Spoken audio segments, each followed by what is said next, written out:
Let's face it, we're living through the collapse of the old system. If you're like me and don't want to rely on others for your basic needs, having an emergency food supply is a must-have. Go to preparewithinspired.com and save $200 on your 3-month emergency food supply. It's the most popular food kit out there. Your future self will thank you for it. Go to preparewithinspired.com and order today.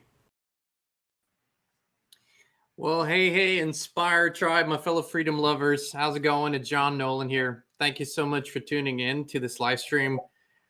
22 years. It's been 22 years since 9/11 happened. A day that truly changed everything. Thank you for being in the live chat here. Thank you for joining us on Rumble. We're healthy, we're wealthy, we're whole, we're free. This is the mantra of the Inspired live stream, and it has been the mantra for many days.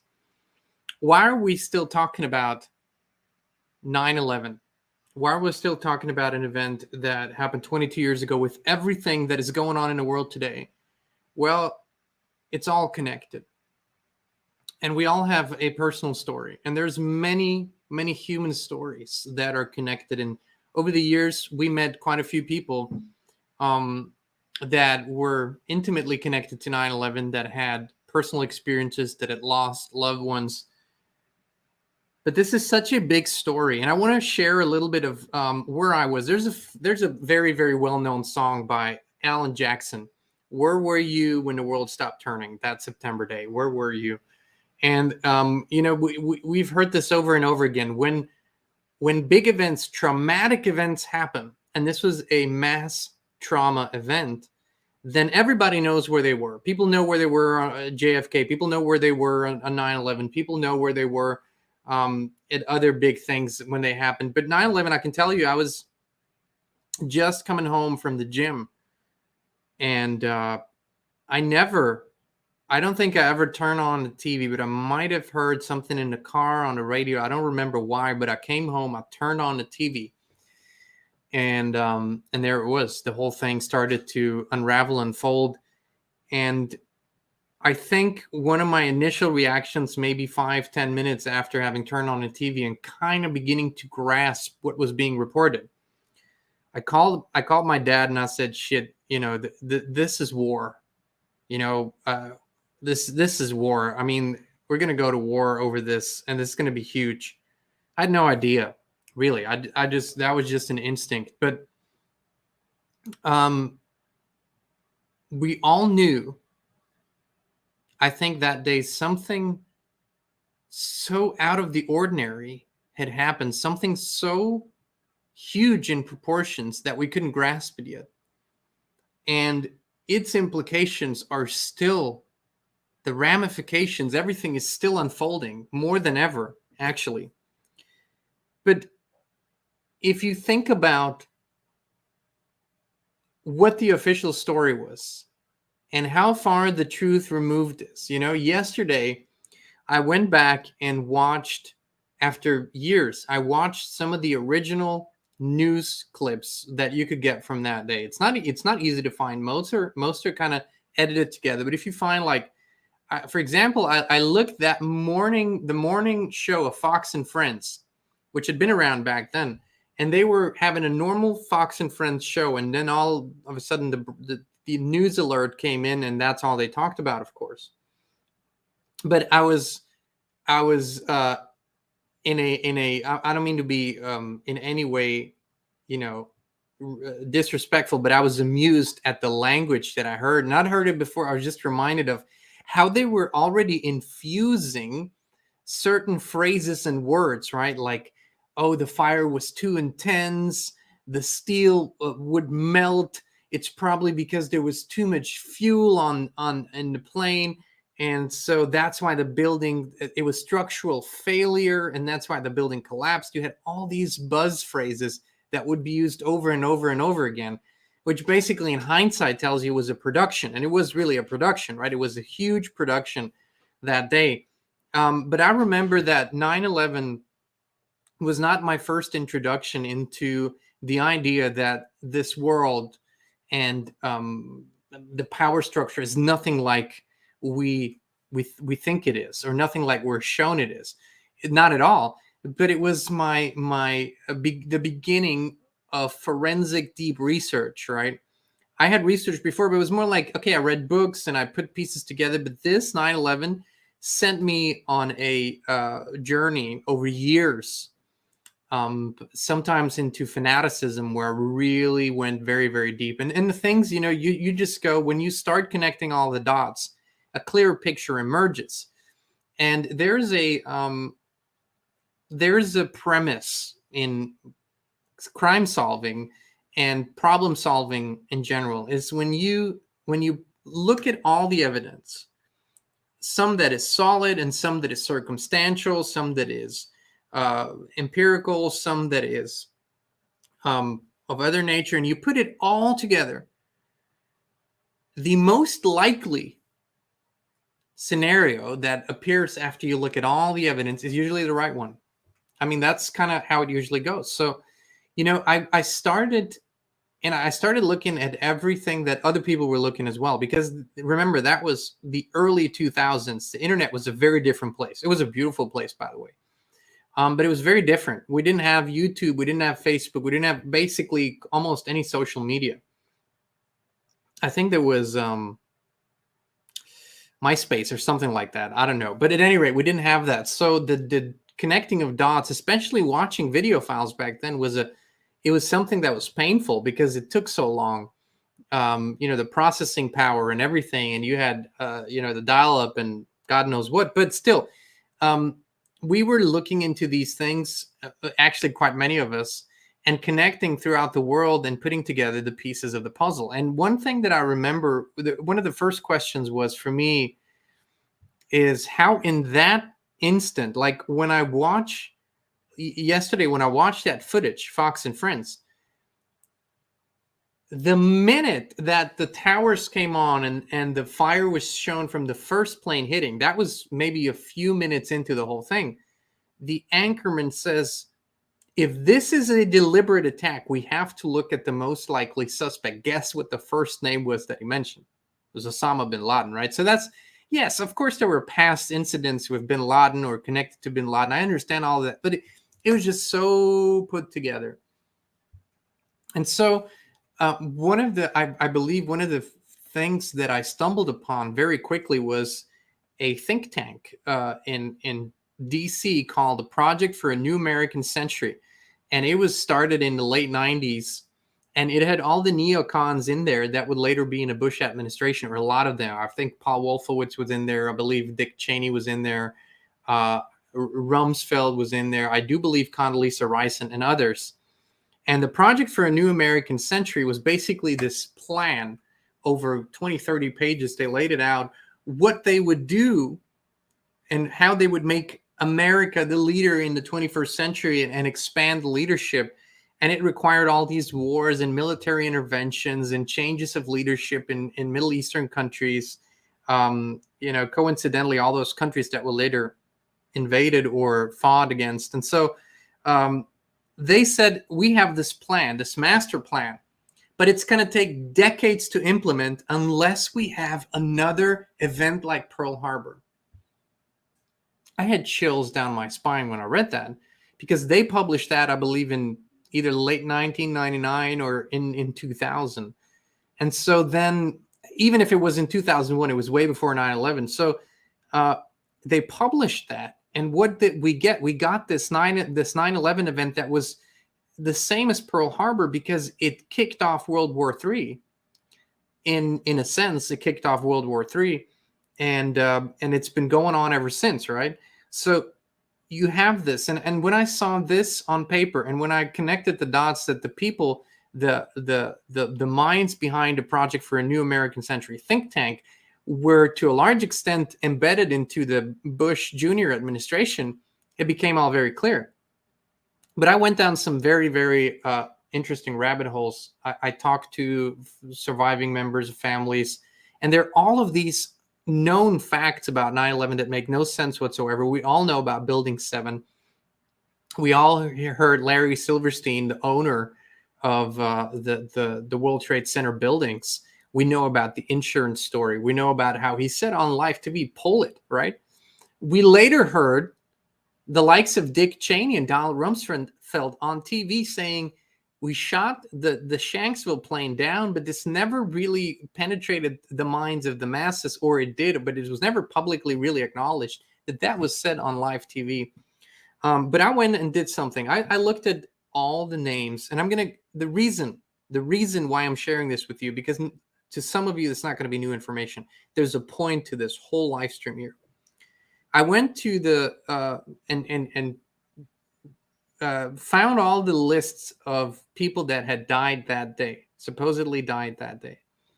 The airplane passengers, the people in the towers. There are lists that you can find of all the passengers. Now, if you want to do some forensic research, I don't know that it's still possible today. I don't know that this is still accessible, but it was accessible at that time. A lot has been lost on the internet and replaced with bullshit, by the way.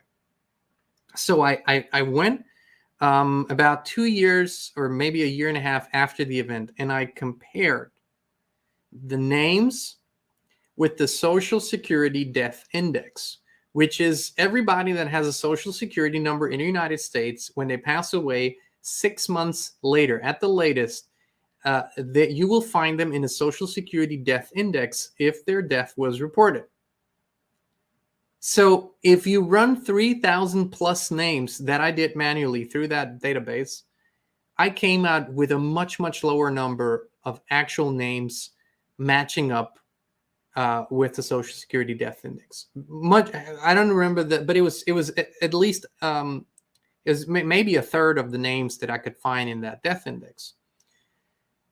And that was one huge question mark for me. I then went and I looked at the FAA flight logs, right? Those are the flight logs that every flight in the United States that is scheduled is going to show up there. The flight number, the airline, the departure, the arrival airport, the scheduled time, the actual takeoff time, and the actual landing time. It's all going to be in that database. Now, for that day, you did not have any actual takeoff times for those planes. And I believe 2 of the flights were never even scheduled. These are all odd things, because to alter a government database that's something you can, that's something the public can see and later connect the dots. It was an interesting thing for me to see that this time and time again, when I kept coming back, checking it, it was still the same. They never changed it back. There is a million question marks I could go into about 9/11. What I do know is that what the 9/11 Commission put out as a report, what the media to this day presents to the people, and what a lot of government and military officials to this day repeat about 9/11 is a fabrication. They're repeating the facts of the production, but not the facts of what we witnessed in reality. It was so many things all at once. It was the beginning of a war. It was a mass trauma ritual. It was a sacrifice, a sacrificial ritual. I think it was a satanic ritual. It was the greatest wake-up call for the human family all around the world. It was also the official kickoff for a monumental chapter of the Great Awakening. So it had the hallmarks of a truly historic event that's probably going to be known to people in the far out future. Something that fundamentally changed the fabric of human life on Earth. A lot of it is connected very negatively. They presented the 3,000 page or so Patriot Act basically right after it, which we know they had ready to go. They were just waiting for the opportunity. And life as we know it changed, and they made it change everywhere in the world. For those of you who remember travel, air travel before 9/11, it was a beautiful thing. It was a very, very relaxed thing. You'd go to the airport. You had a very relaxed security check that you walked through that metal detector, and it was friendly. You could pick up people at smaller airports. Even at that time, you could pick up people on the runway. I mean, literally went to the runway and picked people up from the plane. It was a beautiful thing to travel by plane. I hate flying these days, and so it's just, airline travel is horrible. Don't like it at all.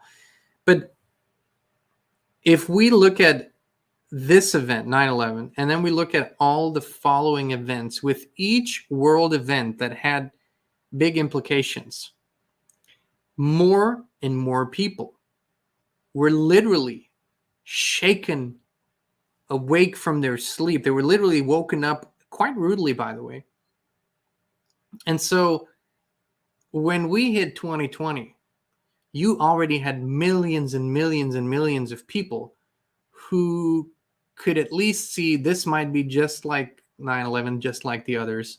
And quickly it turned out to be. So we see that these events, and this is the eternal law of this duality existence, that where nothing works only for one side. Everything has effects on both sides.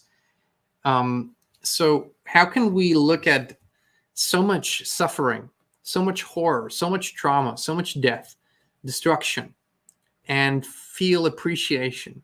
I think we owe it to those who were killed that day, right? Who were just outright killed and sacrificed that day, to those who heroically stepped up, ran into the fires, ran into the buildings, who simply did what they were trained to do, and did it, patriotically, and did it with a love for their fellow humans.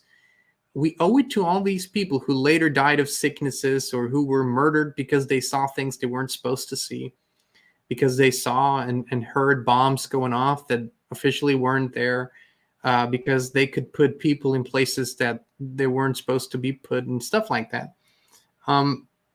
We owe it to these people to not just continually expose the truth, but also to feel appreciation and gratitude, because if we don't, then their sacrifices, their lives given, truly, sort of would have been given in vain, but they were not.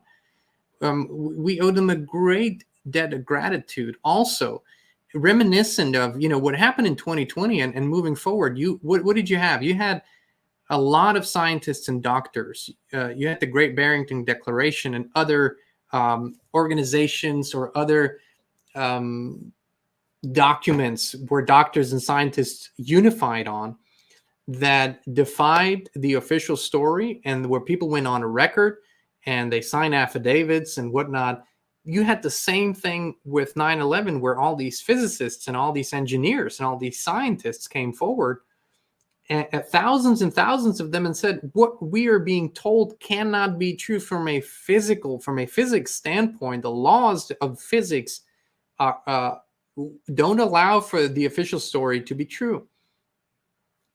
And just like we're now seeing things through to the very end, we have to see all these stories through. We have to have the longevity and the breadth and the stamina to see these things through, and finally come to a conclusion where we can say, this is the lie, this is the truth. And those who are responsible need to be held responsible, and justice needs to be served at some point. On a invisible level, a lot of these people have faced karmic justice. Don't get me wrong, but there needs to be a public healing. There was never a true public healing for what happened on 9/11. There was never a true public healing for how people were treated afterwards. There was never a reconciliation where it was acknowledged and it was said in public, this is what really happened, right? This is what really went down. These are the people that we're holding responsible, those who are around, and we are beginning a healing journey. Nothing on this earth, because everything follows the same principles.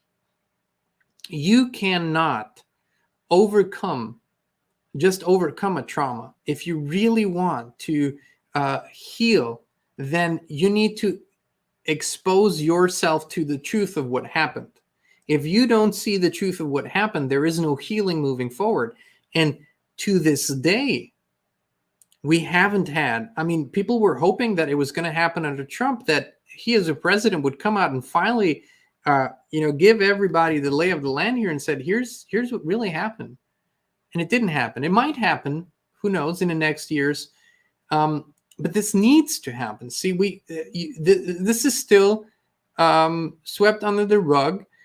And when people post today, and they're going to post today, about always remember the heroes, the fallen heroes. It's become this, remember all those who fell afterwards. Remember the millions of people that were killed in the wars since 9/11 in Iraq, in Afghanistan, in Syria, in Libya, in Yemen, and in a lot of other places that we don't even hear about. Not just the soldiers, the American soldiers that were sent into unnecessary wars that weren't about freedom. They were not about democracy. They were not about the United States at all. They were about specific interests. That has nothing to do with what the official story is. And so many soldiers, their trauma, their PTSD, yes, it is about the horrors of war. It's unspeakable what they went through. But to go through these things and go through them because it was for an honest and worthy and true cause, and because you really needed to defend your country, you really needed to defend your nation, your families. Well, that's one thing, right? That's one thing that people can go and fight a battle for. But to go and experience all these horrors and you find out later you were used as a pawn in a completely different game, and you were put there to specifically represent certain special interests that were not in the interest of the people, but just of very small groups who became richer and more powerful for it. That's a whole different story. That's a whole different form of PTSD. And I know it firsthand from veterans that have been in those wars.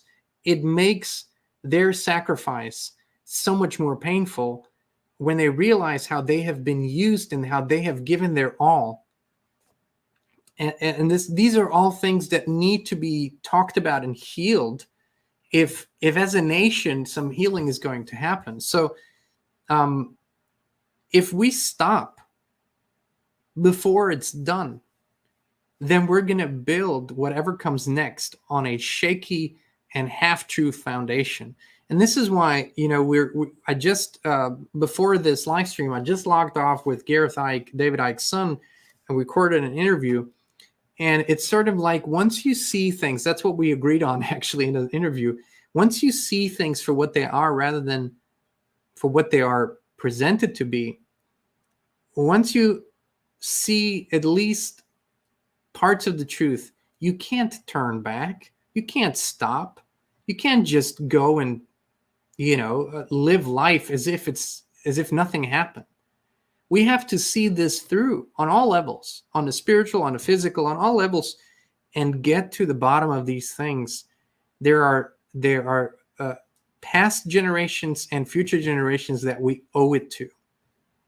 And so what happened on 9/11 that day was a ritual that I believe pulled in the last dark phase of the Matrix. Like it pulled in, it's like we went into a new level of the Matrix that we're now at the kind of the coming closer to the finish line of this new level. And I think if we can make it there, if we can expose all these hidden secrets and truths, I think we can eventually finally break it up and dissolve it, this matrix, this web of lies and deceptions. And the way we do it is that we infuse all these things with love, and that we're guided by love and guided by a true spiritual connection, and that we do it for the right reasons, not for revenge. That's a common trap, to want to take revenge, and I'm not I'm not immune to that notion at all. I'm a human being. There are some atrocities where I just I just want to go and make it right. But I do know when that moment passes, there's a bigger picture, there's a better way, and it does not include hate. Um, that's the discipline that we all have to overcome those moments and return back to a centric, balanced, loving way. But I encourage everyone. Somebody put it beautifully. This is a battle. It's an ancient battle, but the way it's intensifying and the vastness, the intensity of it all, it's unlike anything any of us have ever seen. And so in this battle, we have different purposes, right? Somebody's really drawn to this area here and they're doing their work here, and somebody's drawn to that area and they're doing their work there. And so we all have to listen to those intuitions and apply ourselves with our talents, skills, and intentions the way we were designed to apply ourselves. We can't all do the same thing. So for some, it's a fight on the front line. For others, it's behind the lines. Others are healers. There's so many ways we can do it. But if you're someone, and I doubt that there's anyone watching this who is, but if you're someone who doesn't want to do anything, at least don't stand in the way. Get out of the way and let those of us who are willing to see this through to the very end and the very beginning, get out of the way. Stop bitching, complaining, pointing fingers, saying how it's impossible or how we're all stupid. Just stay out of it.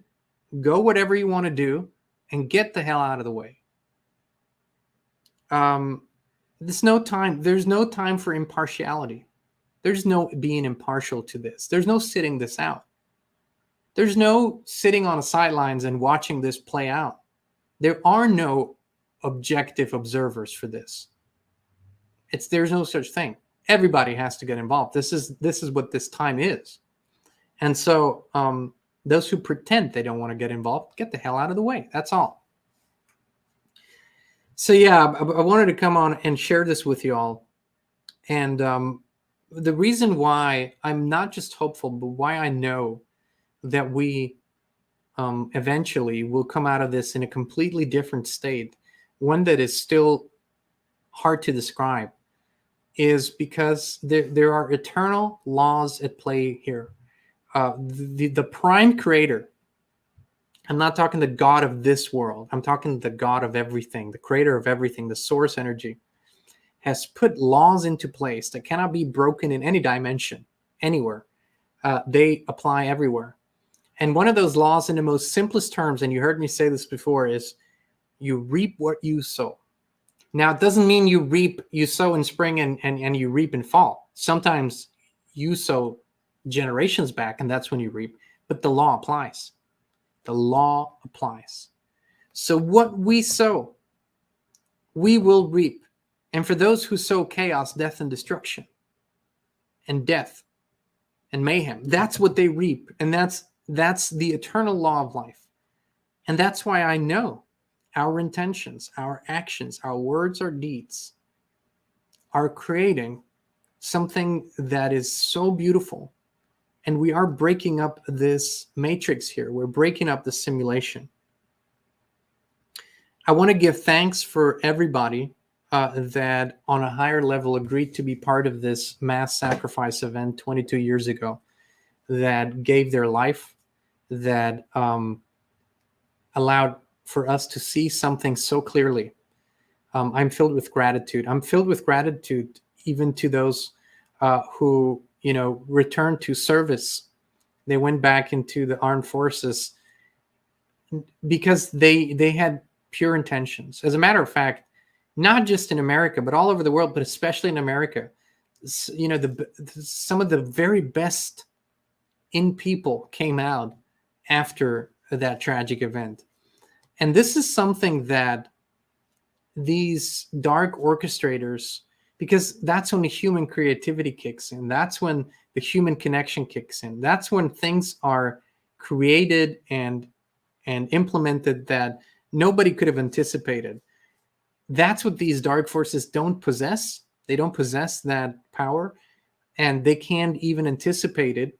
And they're always surprised at how the human spirit, even in the in the midst of chaos and destruction, how it shines through. The human spirit is something that in its true nature is unbreakable. And this is what we're building this on, what we're counting on. This is what we need to move forward with. No matter what comes our way, because we're going to see things we haven't seen before, but always connect to this true spirit of yours that is so beautiful, eternal, and filled with love, dear friends. And that is my signal. Thank you all so much. Much love, many blessings. We love you. We appreciate you. And we'll be back with you again very, very soon.